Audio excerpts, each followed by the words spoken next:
The afternoon sun casts a gentle warmth over the Udrashiki manor.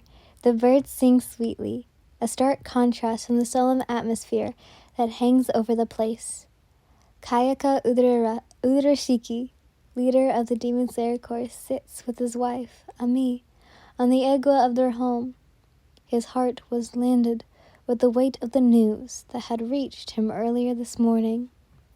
Rengoku Kojiro, the Flame Hashira and one of the Demon Slaying Corps' most finest, passed away this morning.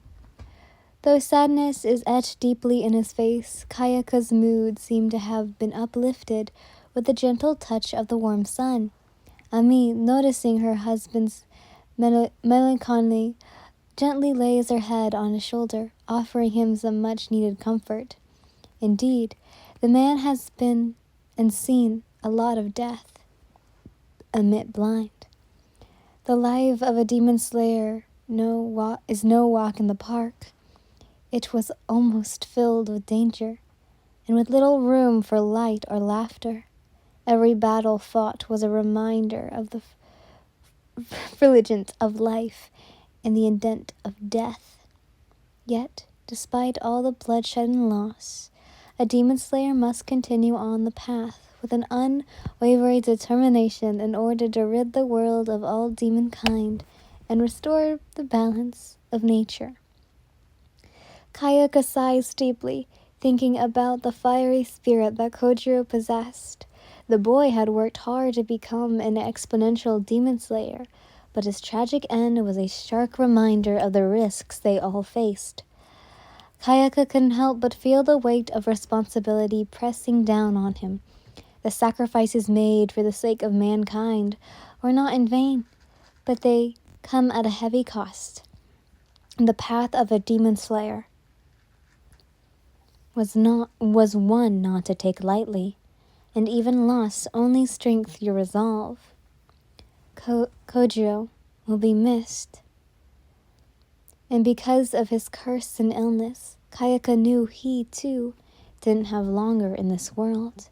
Every day his body grows weaker, and the pain more unbearable. Very soon he will join Kojiro and those who gave their lives in the heavens. For now, all the blind man could do was to pray and carry on. He, along with his beloved wife, had just returned home after visiting the ceremony and the memorial of the fallen, and now sat on the egwa of their home, listening to the soothing whispers of the world around them. It's a hoo. Suddenly the peace is piercing by a strange, deep hooting sound. Kayaka peeks at the sound and he cocks his head in confusion. Ami, what is that? He asked, his curiosity piqued. The said white woman glanced just as a great horned owl landed on the egwa. Its feathers were a beautiful brown mixed with black, and its eyes, a piercing yellow, stared directly at them. Its talons stretched and tapped against the wood as if strengthened towards them. It's a great horned owl, Ami tells him. An owl? The owl, Shiro, stepped closer and presents something to Ami with his beak. Her eyes widen as she gently takes the item, a rolled parchment wrapped in a crimson ribbon. It has a note, she added. Would you be so kind to read it out loud, my dear? Kayaka asked, leaning towards her slightly. Ami carefully unties the crimson ribbon and unfurled the parchment. The moment she began to read, her voice took a solemn tone. To my dear little crow, if you are reading this, it means I am no longer in this world. I am deeply sorry for the grief my passing will bring, but know that I die with no regret, for I have lived a life filled with love and purpose. My love knows no bounds, and I am content that my final act was one of my sacrifice. Let this be my final gift. Though I wish I could have done more to help rid you of the curse that plagues you, I know that you'll continue to do all well in kindness and valor May God shine his light on you, your family, the demon-slaying course, and give you all the strength to carry on. Until we meet again, my little crow.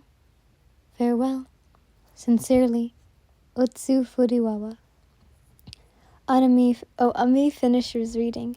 The words of the note hang in the air like a nonchalant melody, residing through every fiber of Kayaka's being. Oba-chan. He murmurs, his voice filled with a mix of sorrow and awe. Shiro scampered up to Kayaka, and he felt the bird nuzzle against his hand. The blind man reached out and stroked its soft feathers, feeling a sense of kinship with the creature that had been Otsu's faithful companion. It was as if an owl understood his depth of sorrow. Despite the sadness of her passing, the love and warmth in her letter brought comfort to his weary soul. As Kayaka smiled warmly, the women taken care of him when he'd ran away from home and provided him food and shelter. She'd given him hope and made him that life wasn't just about suffering. It was also about care, love, and happiness. As a promise, Kayaka continued to smile and not to let the curse change him now as he saw the world. He remembered kind and brave, even when the world is cruel. However, one question remained. Why the sacrifice, Oba-chan? The question left Kayaka's lips unbind, a whisper to the wind. What did she mean by the term gift? As if the gods had heard Kayaka's silent question, another sound pierced the air. This one more familiar. Caw, caw! A black crow swooped down and landed on the railing of the egwa. It looked at Kayaka with an air of urgency, flapping its wings and cawing intensely. Flame Hashira Rengoku Kojo lives! Squawk! Revived by retired Soul Hashira Otsu Fujiwara. Rengoku Kojo is alive, as he has been revived, the crow announced. Ami's eyes widened. What? She gasped in disbelief. Kayaka was just as surprised as his wife when the Katsukai crow spoke. Did he hear that right? Kojo is alive? It sounded so surreal that it should have been a figment of his imagination, but the urgent cawing of the crow brought reality crashing back in. Flame Hashira Rengoku Kojo lives, the crow said again before it took off into the sky, leaving behind a trail of sudden silence. Kayaka, abrupt, speechless, couldn't help but smile. Ah, so this must be the gift Otsu meant. She had sacrificed herself in order to bring Kojiro back from the dead. She had given him a second chance at life, and the gods had allowed it. There was no need for an explanation. Kayaka already knew of the case. He had been contacted by Shinobu that Yin had been devastated by the news of Kojiro's death, and the poor girl had taken to the skies via her crustaceous abilities. I tried my best. Whatever event had transpired at the wreckage, Otsu did what needed to be done for the sake of Yun's happiness. I see, Kayaka said softly, still petting Shiro. Ami looked at her husband, seeing his smile. She had so many questions, but thankfully, Kayaka didn't leave her questioning long. Otsu used her soul-breathing style to heal and resurrect Rengoku. Soul-breathing? Yes, Kayaka nods. God, she keeps running by my phone. From what I know, it is a breathing technique created for the purpose of healing, the way Demon Slayer can use his or her breathing style to heal their wounds, none compared to the wonders of soul breathing. Otsu was a Hashira back when my grandfather was leader, and is one of the many hidden figures within the course to retire to live to see old age, he exclaimed. My father was about Kryaka's age when she created the technique. However, the style was disapproved of. Why? Ami whispered, her eyes reflecting a mix of wonder and awe, because it wasn't one of fundamental breathing styles. Back then, a demon slayer could only use water, flame, wind, stone, and thunder breathing. Kayaka gently caressed his fingers through Shiro's feathers as he spoke, with the owl making soft hooting noises. Usually, owls don't like to be petted, but apparently Shiro was built different, as Kayaka continued. Though it's an urban legend, it's believed that, I'm going to butcher this name, but Badawa himself used a soul-breathing style to heal those who had suffered immensely after he reached enlightenment. Otsu learned it through the meditation and Tai Chi. Amazing, Ami breathed out. To think such a breathing style could have such capabilities beyond words. So, do you know how many forms the technique has? She couldn't help but ask. Ami watched as the gears in her husband's mind turned, piercing together the information of soul breathing. The news of Kojiro's survival was nothing short of a miracle, and the realization of cost behind it pained the complex figure of the woman who had been a motherly figure to Yin. If I'm correct, it has 6 forms. Kayaka mused, his smile growing.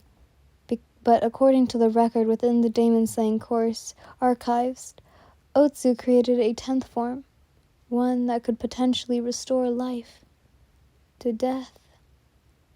Really? Then that'll put it up there with water breathing, Ami said. Granted, there are various of breathing styles, with water breathing being the most common, having 10 known forms. However, the number of forms can vary depending on the style and user skills in creating new techniques. Some styles have only a few known forms, while others have many forms that have not been fully discovered. Yes, and I assume the 10th form is what Oba-chan used to heal and revive Kojiro. Thus, it automatically cost her life. Kayaka stopped, petting Shiro.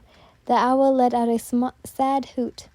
Her sacrifice was not in vain, he added, in order to retrieve such a fate. You don't suppose Lady Otsu acquired her Demon Slayer mark, do you? Ami inquired. Kayaka's blind eyes narrowed slightly. It's likely the 10th form of the soul breathing was incredibly taxing.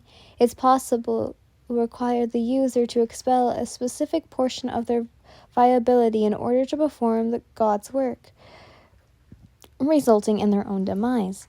The thought of Otsu performing such a dangerous technique brought a new wave of sorrow to him. If it was to save her Kojiro, he knew she wouldn't have done it twice. I wouldn't be surprised if she did. At such a ripe old age. And it's what ultimately killed her, Kayaka remarks, as he then went to stand, his legs a bit shaky. Ami helped him, holding onto him so he didn't stumble. Otsu was my friend and a good woman. I'll make sure her name would go down in history along with the others, Kayaka said firmly, determination resorting in his voice. Won't be long until my body gives out, and soon I will join her in the afterlife. Ami looked up at her husband, her eyes filled with a mix of pride and sadness. In the meantime, I need to inform the other Hashira and the Rengoku family of the blessing news. With the weight of Otsu's sacrifice and the joy of Kojiro's revival, Kayaka knew he had to share the resolution with everyone. The bond between the members of the demon-slaying course was strong, and he felt a responsibility to ensure that everyone knew of the miracle that had just occurred. Sadly, that is the last chapter that has been updated. If you guys didn't look at my community post, this was actually last updated January 12th. Yes, so technically for me yesterday, but for you guys 2 days ago. But this chapter, well, not chapter, but this story is still continuing. So I will literally post as soon as I possibly can when the next chapter comes out. Same with everyone by the same person. And anyways, I hope you guys enjoy tomorrow's open eye. Mwah!